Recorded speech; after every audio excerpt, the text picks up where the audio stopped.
All right, welcome back to the channel. We're checking up on the knee. Meniscus repair, had arthroscopic surgery 11 weeks ago today.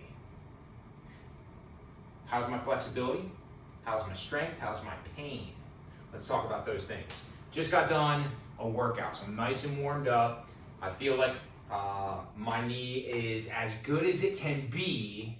It's as good as it's gonna be because I just warmed up. Like I said, I just went through a workout. I did my knee rehab program. I'll show you a couple of things that were in my program today to kind of tell you about why I was doing what I was doing and what they're being used for.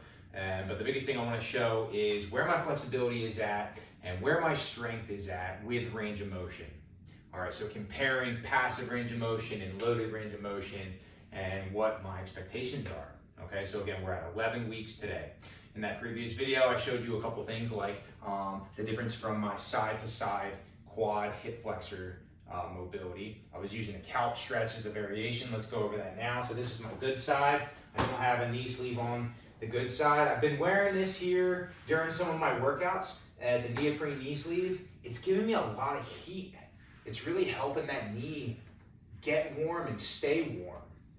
It does give me a little support, I'm sure, but I don't necessarily feel much different in my strength or my confidence when I don't have it on. But again, what I'm noticing when I'm wearing it is just how much heat I can maintain with this knee sleeve. So for some of my longer workouts, I've been wearing it and I've come to really enjoy it. Now for my normal just knee rehab program, I don't put anything on my knee. I just go through all my exercises and see how the flexibility is doing, because it does give me a little bit of restriction on some of my passive assessments. And so again, I'll show you that in a moment. But anyhow, so this is my right side, this is my good side. And so I'm gonna compare it left to right. So this space here is what I'm looking at. And I can, again, easily bring that knee into real deep flexion. I can make contact, you know, and I just have the lightest stretch against my quad, nothing really up into the hip flexor, okay? And let's come on to the other side. And so last time we showed, you know, there was definitely some space here, but what you couldn't see, what I could feel was just such a significant stretch and restriction in my left quad. And that is definitely improving. So let's make sure I'm nice and tall. Let's start coming on back, and I'm just about there. There's not a lot of space left here. And if I just sink back a little bit with my chest forward, I can get a little bit closer. If I come back tall, it really highlights the stretch in my quad. And so I've been doing a lot of foam rolling, a lot of soft tissue work on that quad. It's definitely opening up, and when I come back, this space has gotten a little closer. I can look back and see there's not much there to go compared to what I had last check-in, which is about 2 weeks ago. So I've definitely got some improvement, and I can feel that difference when I'm in some loaded positions, but I still got some room to go here. All right, so let's check a few other things out. A passive range of motion that I've been paying attention to, I'm gonna slide that down just so it doesn't change how my knee bends.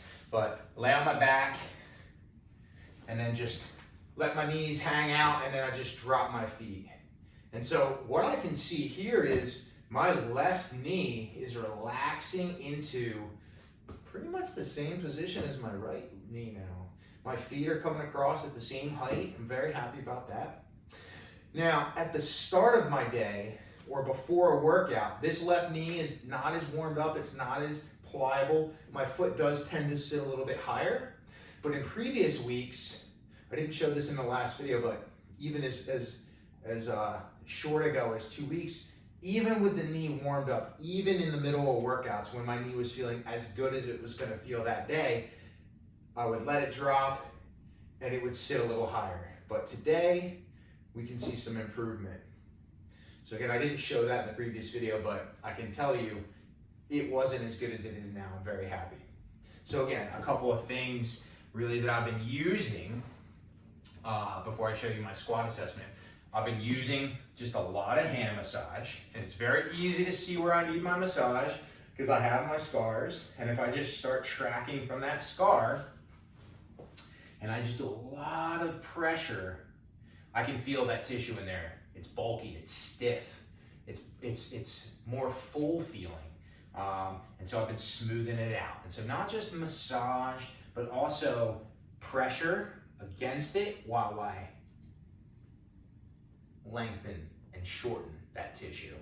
Okay, that's been a big part of regaining some of that flexibility because the tissue needed to get freed up. Another thing I introduced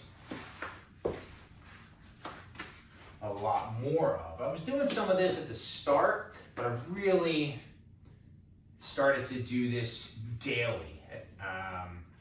So just the frequency, the volume in which I use this has really increased. So I just take a band and I just wrap it around my ankle. All right, so I've got a good connection point. And then I'm doing let me show you from this side. I'm doing assisted knee bends. And so I just lay here, okay?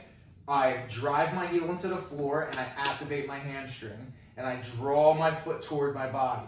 And once it reaches its end point, I can't get it any further, I use the band to pull that knee.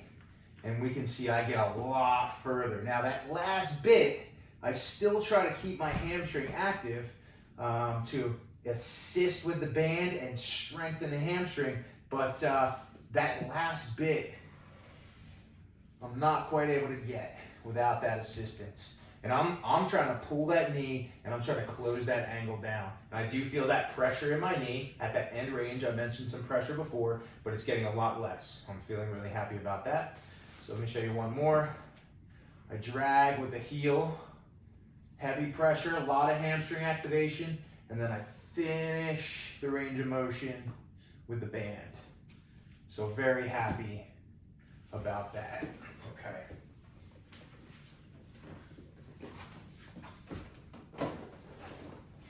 In my squat, we'll do two versions of a squat. So first, we'll assess with my feet flat.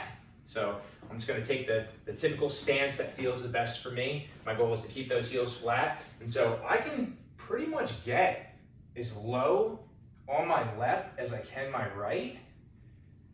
My heel does still float just a little bit. And so ankle mobility has been a big priority in my program. Not just the ankle itself, but underneath my foot, through the arch of my foot, up through my toes, especially my big toe. I've really prioritized additional ankle mobility and stretching there. I'm gonna spend more time highlighting that in my next checkup video, but there's my bilateral squat, feet flat on the floor. I'm able to drop straight down with no shifting. No shifting I can recognize. Feels very even, okay? I feel good, I can weight shift. That was a big problem, feeling that weight come across before. It's getting a lot better. My toes turn out a lot when I squat. You know, I squatted like that for a long time. I'm used to that position. My joints are used to that position. So I'm just trying to replicate things I was used to doing. I am developing different types of capabilities in my squat, but that's what that one looks like. And then, you know, the heel elevated scenario of a squat was putting a lot of pressure through the front of my knee, through that kneecap, through that patella tendon. That was causing me a lot of discomfort, especially at the bottom of the reps. So, you know, loading my knee to deep flexion was quite an issue, especially as I got below parallel. And now I can pretty much drop down as low as I want. I still have discomfort. I still feel some pressure, you know, with or without the knee sleeve. It's the same, you know, I can get way down in here, but I feel some pressure. And so I know there's some, probably low healing still, but I know there's a little more mobility, a little more soft tissue work, a little more freedom that I need to get, but quite happy about that. Now, my unilateral strength, doing one leg at a time. If I do like, you know, like a pistol squat, okay, on my right versus my left, I can't quite get the same depth yet with that much load.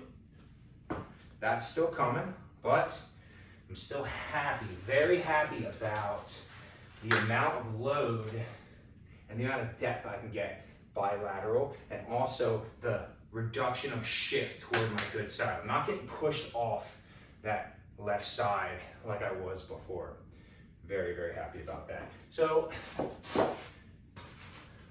doing more of those assisted from the ankle knee bends with the band, that has been a pretty big priority that I've increased a lot more of. My strength has been feeling good. I feel more restricted from a mobility standpoint. So that's been the biggest focus over these last 2 weeks. Still doing a lot of hamstring strength work, all different kinds, a lot of quad work, all different kinds. But one additional piece that I've added a lot more of has been flossing. So using a floss band. If you're not sure what a floss band is, just go online and type it in. All right, it's just a rubber band that you can wrap around just like an ace wrap. Let me show you an example. And so I've been just doing it over top the knee sleeve. It's more comfortable on my skin. So, you know, a couple cool things by wearing the knee sleeve, right? Some of that extra heat, a little bit of support, and comfortable on my skin. So you just take the floss band. I usually start really close to the top of the knee, and you put several wraps around with lots of pressure. I want more pressure across the top right now because that's the area of the tissue I need the most change in. So I put a lot of pressure as I wrap around the top, not as much pressure on the bottom. And you just wrap this bad boy on. How much pressure? A lot. As much as you can tolerate, all right? It is gonna restrict circulation just a little bit, and that's one of the positives that come from this, but it's also going to put some length in your tissue. Shortest distance between 2 points is a straight line. We are instantly creating a little bit of length in that tissue, okay? When we put this tension on, so even before we start bending the knee and lengthening tissue, it's a little longer. All right, it's also gonna help with that pressure. It's gonna help target those stiffer areas, any of those adhesions that I have, not just scar tissue related, but that have formed in my muscles from not bending the knees, not lengthening, not stretching these quads, the distal end of my quad. So anyhow, I got my floss band on, and I just go through lots of normal stuff. So just bend it lots. You just want to work that tissue while that band is on there, doing different squatting positions, okay? Really anything to work that tissue. Lateral lunges, whatever it is. Getting into that couch stretch and just working that tissue, getting that knee to bend. Oh yeah. It's not comfortable having the floss band on. We want a lot of pressure from that band, but that has gone really far in my last 2 weeks of progression. And so I'm doing it at different heights on my quad, close to the knee, so I can really get some of that tissue near the knee more pliable. But I've noticed that higher sections of my quad have really gotten stiff, probably from doing some of those quad tensing exercises, you know, in addition to the knee not bending, but spending some time those first like 6 weeks doing a lot of these, where I just flex the quad to keep some tenacity in the quad.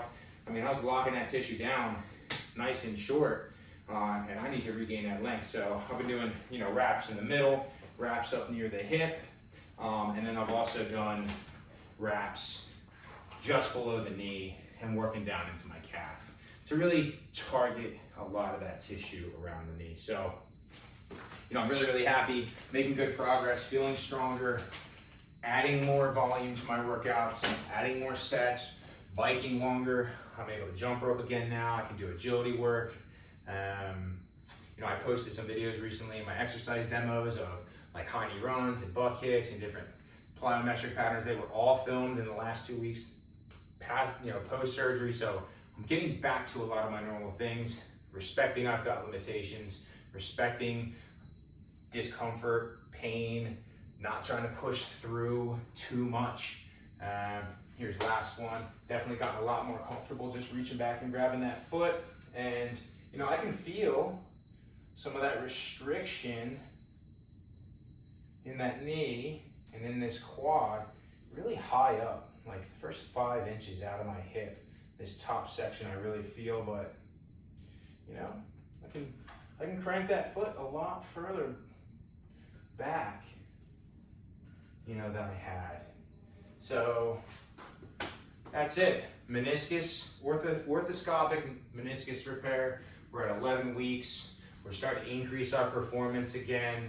We're starting to load the joint a little bit. Body weight is the primary goal, but I'm getting back into some squats. I'm getting back into some trap bars. I'm getting hamstring curls, different variations, starting again with Nordic hamstring curls to get those back, doing a lot of very forward knee positions, getting up on my toes, pushing my knees forward, okay, which has been really helpful. Different variations like that. You saw the heel elevated squat, so I'm just bringing back every single pattern I used to, seeing where I'm at, resetting my idea for what my current standard is, and trying to make small progressions forward. But last thing I'll leave you with, you heard me say it a few times, mobility, mobility, mobility. I'm doing a ton of additional stretching, a ton of passive, assisted type of stretching, lots of soft tissue work, a lot of trying to just get that tissue moving, get it hydrated. I do ice a little bit if I've had a harder workout at night still. I think that's been beneficial. And so that's it, y'all. Hope this helps you kind of get your mindset on some things you can be trying, hearing what my experience is like, what I'm prioritizing to help me get back to my performance level. I do want to snowboard this winter. I do want to get back to running. I play disc golf and regular golf. And so these rotational patterns put a lot of stress on the knee. I really want to come back this spring and feel like I'm just jumping right back into it where I left off last year. So mobility has been such a big key. I'm still doing a lot of collagen. I'm still doing a lot of bone broth. I'm doing a lot of pineapple. I'm doing a lot of pomegranate. I'm doing a lot of, you know, vitamin C, papaya. I'm doing a lot of kiwi. I talked about enzymes and different proteolytic enzymes that can help break down some of that stiffer tissue that's still really prevalent. The collagen in the protein powder that I use, and the collagen that we're getting from these bone broths and these oxtail soups that I've been eating a lot of. I think these are all helping. Literature says they're gonna help. So has it helped my timeline?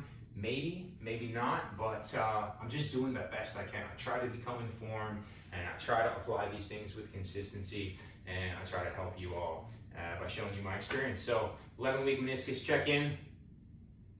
Hey, we'll see you at 13 weeks. See you next time.